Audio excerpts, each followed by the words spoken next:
एक बार बड़े रसिक सिद्ध संत वृंदावन के हरिवंश महाप्रभु के चरण आश्रित नवलदास आदि ये महापुरुष गढ़ा गए, भ्रमण करते थे।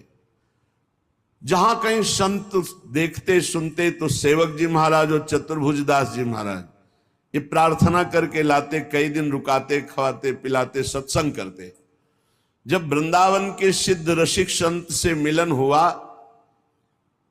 तो इनके हृदय में आया कि हाँ, यही तो खोज मेरी थी, प्रिया प्रीतम का प्रेम।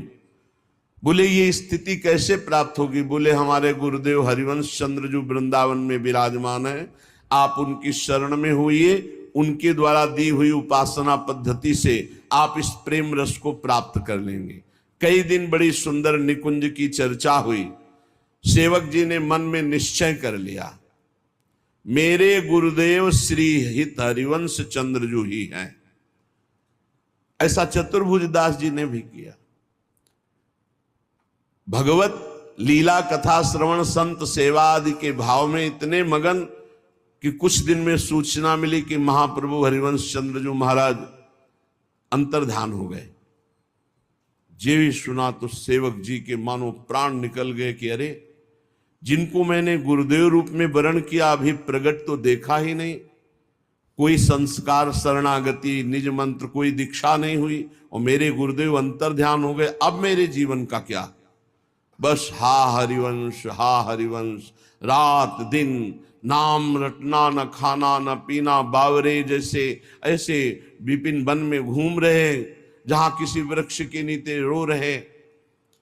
चतुर्भुज दास जी को भी शयन नहीं हुआ महाप्रभु का अंतर्ध्यान होना। वो सीधे वृंदावन आए। जब यहाँ आए, रसिकों से मिले, सबने समझाया कि महाप्रभु का ही स्वरूप बनचंद्र महाप्रभु हैं, जो इस समय गादी पर विराजमान हैं, हरिवंश चंद्रजू के प्रतिरूप हैं, उनके लाडले बड़े पुत्र हैं और तिलकैत अधिकारी हैं। आप उनसे दीक्षा ले लो। दीक्षा ले ले। लौट के गए तो सेवक जी की दशा बड़ी उच्च कोटि की। कहा कि आप भी दीक्षा ले लीजिए चलकर। वृंदावन में महाप्रभु हरिवंश चंद्रजू का प्रतिरूप है बनचंद्र महाप्रभु, आप तो उनका हमारी दीक्षा हो गई। कैसे? बोले हरिवंश चंद्रजू से मन वचन कर्म से मैं अपने गुरुदेव को समर्पित, अपने अंतर की बात। महाप्रभु अंतर्ध्यानी हुए हैं, कोई ऐसा थोड़ी कि है नहीं। महाप्रभु विराजमान ही है, उन्हीं का है सब पूरा वैभव।